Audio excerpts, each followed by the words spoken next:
As a community, we're not united. As a movement, we're not united. And this is the front that we're presenting to the rest of the world. Why would anyone want to join this movement? Hey, it's Ash, and I'm the vegan neuropsychologist.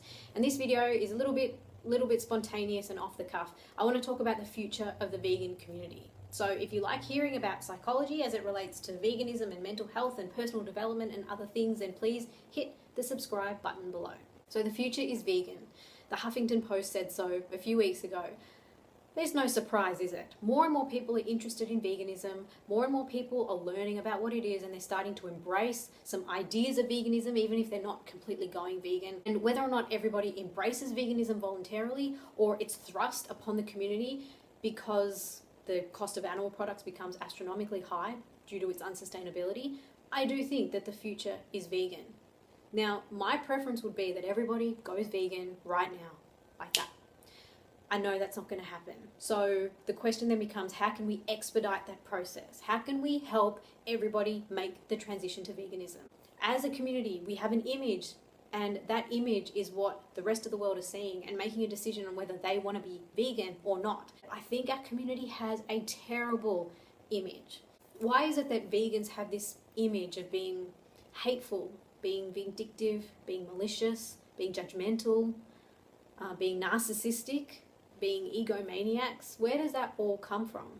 And I'm going to give you my answer.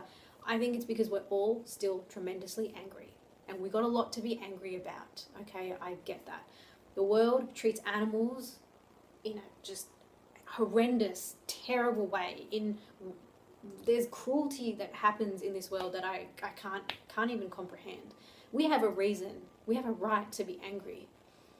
Most of us were not born vegan. So some of the anger that we have is the anger that we didn't make the transition sooner, or that we didn't allow ourselves to become aware of what was happening sooner. Or anger that when we were at school, we were sort of indoctrinated with this thinking that meat and milk were healthy things, and you needed to drink milk for strong bones and eat meat to get protein, or whatever the crap is that they say at schools these days. There's a lot of anger within the vegan community. It's palpable because it's evident in the way that we're treating one another. The thing about emotions is that they have to come out. And if we don't let them out in a deliberate, intentional, healthy way, then they're just going to find their way out, and probably in not such a healthy way. And it can destroy ourselves, it can destroy our health, and it can destroy our relationships. And I think we're kind of destroying the image that veganism has as well. I get the feeling that there's a lot of unresolved emotional tension within the vegan community. Now, I understand where the anger comes from. It's totally justified anger. That's why we got to let it out. And it's not like you just let out the anger and then you're done and you're never going to be angry again.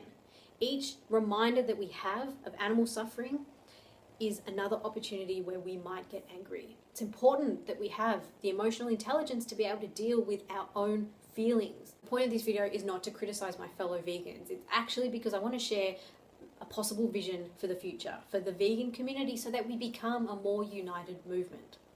If we think about other communities, so not vegan related communities, if we think about other communities, there are some that are just as divisive and argumentative as we are, okay? What we're doing in this community, it's not unique to veganism. It happens in the parenting community too, for example. But there are other communities that are united, they're connected, and they're cohesive. And it's a community that outsiders want to be a part of because they see how the members treat one another, and they think to themselves, I want to be part of that tribe. If we're going to turn this community into a movement, a really cohesive, strong movement that draws people in, then we need to start at the individual level. It's not just one person taking leadership. This isn't a monarchy where we have the king who's dictating what needs to be done. It's more like a play where everybody has a part, and each part is crucial. And sure, some parts might be bigger than others, but everybody's important. You know, whether we realize it or not, we are being an example of veganism. And the question is, what kind of example do we want to be setting? Ours could be a movement where we are united by our cruelty-free lifestyle, but the way that you happen to live your life is very different from the way that I happen to live mine. Whether you're a parent, whether you're a student, whether you're older, whether you're younger, whether you are an athlete, whether you're a business person, it doesn't matter. There's room for all of the players in the field. And I think that if we're more united, we're going to be more attractive, because who wants to join a group where everybody is criticizing and bitching at one another? Mahatma Gandhi said to be the change you wish to see in the world. And Michael Jackson said, if you want to make the world a better place, you better look at yourself and make a change. I mean, do we want to be living in this current climate where it's just open season on anybody for anything, even if it's unrelated to veganism? I mean, I understand that if there is a vegan role model who starts doing something that is not vegan, I understand drawing attention to it and questioning why that's happening. But what about the other things that are not related to veganism? What about criticizing people for their appearance, for their education, for their credentials, because they want to travel the world or because they don't, because they eat organic or because they don't, because they eat raw or because they don't, because they want to have kids or they don't? And there are some things that are unrelated to veganism and yet they become fodder for the critics. I think it's time that we transform this community from one that's constantly bitching and bickering at one another to one that is connected and cohesive. We need to stop the bickering, deal with whatever emotional turmoil is going on within, be the change we want to see, look at ourselves in the mirror, change what needs to be changed, resolve what needs to be resolved so that we can get on with being a good example for veganism.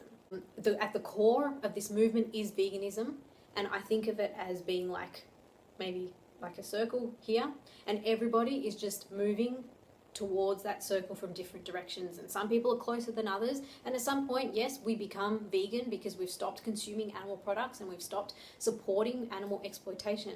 But everybody is on their way, and we need to be like a magnet to attract the people who are on their way, to help them get there faster.